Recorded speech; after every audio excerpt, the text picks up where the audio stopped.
तो अगर हमें परमपिता परमात्मा अर्थात कुदरत की सीधी झलक को प्राप्त करना है या अनुभव करना है तो 3 तरीके से हम सीधे कुदरत से जुड़ सकते हैं।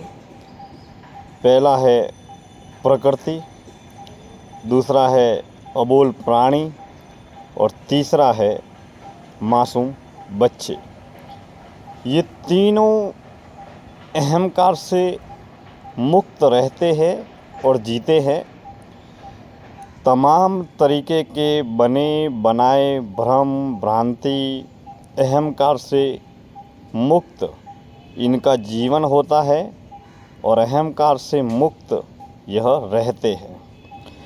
अगर हम कुदरत को, परमात्मा को, सत्य को, ईश्वर को, शून्य को उसकी वास्तविक स्वाभाविक अवस्था में व्यक्तिगत प्रायोगिक रूप से सीधे दर्शन करना चाहते हैं तो हम प्रकृति से जुड़कर प्रकृति के अनुरूप रहकर जीकर हम सीधे उस सत्य या शून्य के दर्शन कर सकते हैं। क्योंकि प्रकृति अर्थात पेड़ पौधे, नदी, जंगल, झरने इत्यादि से जो कुदरत ने जो भी जितनी प्रकृति बनाई है उस प्रकृति को हम शांत एकांत अवस्था में मौन मुक्त रहकर अगर हम देखें तो पहली प्रकृति जो स्वयं कुदरत ने बनाई है, परमात्मा ने बनाई है, ईश्वर ने बनाई है, उसमें जंगल, झरने, नदी, नहर, नाले, पेड़ पौधे, पानी, हवा, जिसके माध्यम से पूरा जीवन और पूरा ब्रह्मांड संचालित होता है। प्रकृति के नियम छोटे बड़े, अमीर गरीब, राजा रंक, भले बुरे सभी के लिए समान रूप से, सभी के ऊपर समान रूप से लागू होते हैं। जैसे मान लीजिए पानी को यहाँ पर गिराया जाए तो वह ऊपर से नीचे गिरेगा और नीचे से गिरकर वह ढलान की ओर बहता चला जाएगा। ठीक उसी तरीके से पानी को अगर मैं गिराऊं तो भी वह ऊपर से नीचे ही गिरेगा। पानी को अगर कोई दूसरा आदमी गिराए तो भी ऊपर से नीचे ही गिरेगा। पानी को अगर कोई अमीर गिराए तो भी ऊपर से नीचे ही गिरेगा।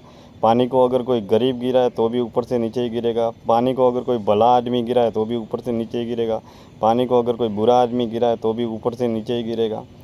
पानी को अगर कोई किसी भी जाति पाति धर्म पंथ मजहब का आदमी गिराए तो वो ऊपर से नीचे ही गिरेगा। क्योंकि पानी अपने सिद्धांतों पर काम करता है। तो पानी अपने आप में प्रकृति है। अगर हम कुदरत के सीधे दर्शन करना चाहते हैं तो हमें समय समय पर प्रकृति से सीधे जुड़ना चाहिए, प्रकृति के साथ में रहना चाहिए, प्रकृति के साथ में जीना चाहिए। प्रकृति किस तरीके से कार्य करती है, प्रकृति किन सिद्धांतों पर चलती है, उस प्रकृति के जो भी सिद्धांत है, प्रकृति की जो भी प्रकृति है उसके अनुरूप रहने और जीने का प्रयास करना चाहिए और मानव जीवन को भी प्रकृति के अनुरूप ही चलाने का प्रयास करना चाहिए। इससे धीरे धीरे हम कुदरत के तालमेल और संतुलन में रहना और जीना सीखेंगे और हम कुदरत के, प्रकृति के, परमात्मा के अनुभवों को प्राप्त करने में भी अपनी अनंत यात्रा को आगे बढ़ा पाएंगे। इसीलिए समय समय पर जंगल में, नदी में, झरनों में, अपने आसपास पेड़ पौधे हैं, प्रकृति जिससे भी बनी है उसको देखते रहना चाहिए। वो भले तालाब हो, नदी हो, नाले हो, नहर हो, दरिया हो या जिससे भी प्रकृति बनी है, जंगल हो, उस प्रकृति के माध्यम से हम अपने जीवन का अनुभव कर सकते हैं। क्योंकि प्रकृति तमाम तरीके की भ्रम भ्रांति और अहंकार से मुक्त रहती है और जीती है। उसके लिए सभी समान हैं। दूसरा अनुभव अगर परमात्मा का हम करना चाहें तो वह है अबोल प्राणी। अबोल प्राणियों में पशु पक्षी, जीव जंतु, जानवर, कीड़े मकोड़े हमारे आसपास जंगल में या हमारे आसपास जितने भी अबोल जीव है, अबोल प्राणी हैं, उनमें किसी भी प्रकार का अहंकार नहीं होता है। वह केवल पीने के लिए पानी और खाने के लिए भोजन की ज़रूरत को पूरा करके ही वह शांत रहते हैं।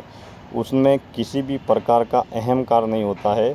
जिस तरीके से जो मानव है उसमें भ्रम, भ्रांतियाँ, अहंकार और तमाम तरीके के विचार विकारों के अहंकारों से वह ग्रसित रहता है, भ्रम भ्रांतियों भरा जीवन जीता है। लेकिन अबोल जीव जितने भी हैं वह प्रकृति के अनुरूप ही रहते हैं और प्रकृति के अनुरूप ही जीवन जीते हैं। अगर हम पशु पक्षी जीव जंतु जानवरों के जीवन का, कार्यशैली का और जीवन शैली का अवलोकन करेंगे तो उनका जीवन प्रकृति के अनुसार ही रहता है और प्रकृति के अनुसार ही जीता है, क्योंकि वह अहंकार से मुक्त रहते हैं। हम अपने जीवन में तमाम तरीके के अहंकार का निर्माण करते हैं और जिस तरीके के अहंकार का निर्माण होता है, जिस तरीके के मन में विचार विकार और अहंकार का निर्माण होता है, उसी के आधार पर हम अपना जीवन जीते रहते हैं। तीसरा परमात्मा के दर्शन का जरिया है, कुदरत के दर्शन का जरिया है, वह है छोटे मासूम बच्चे। जब भी हम छोटे मासूम बच्चे को देखते हैं तो जब तक उसके संपूर्ण जीवन का निर्माण नहीं होता है तब तक वह हमेशा भ्रम भ्रांति और अहंकारों से मुक्त होता है। वह एक ईश्वर की बनी हुई रचना के अनुसार जीवन जीता है। जब भी उसका जन्म होता है तो जन्म होने के बाद में वह किसी भी प्रकार के विचारों से, विकारों से और अहंकारों से ग्रसित नहीं होता है। वह पूर्ण रूप से अहंकार से मुक्त होता है। लेकिन धीरे धीरे जिस घर में, परिवार में, समाज में, संसार में, बाज़ार में रहता है, जीता है, उसके अनुरूप ही उसके जीवन का निर्माण होता है। अगर हम इन तीनों को सजगता और जागरूकता के साथ में देखें तो हम प्रकृति रूपी परमात्मा के अर्थात कुदरत के व्यक्तिगत रूप से दर्शन भी कर पाएंगे और उसे अनुभव भी कर पाएंगे। धन्यवाद।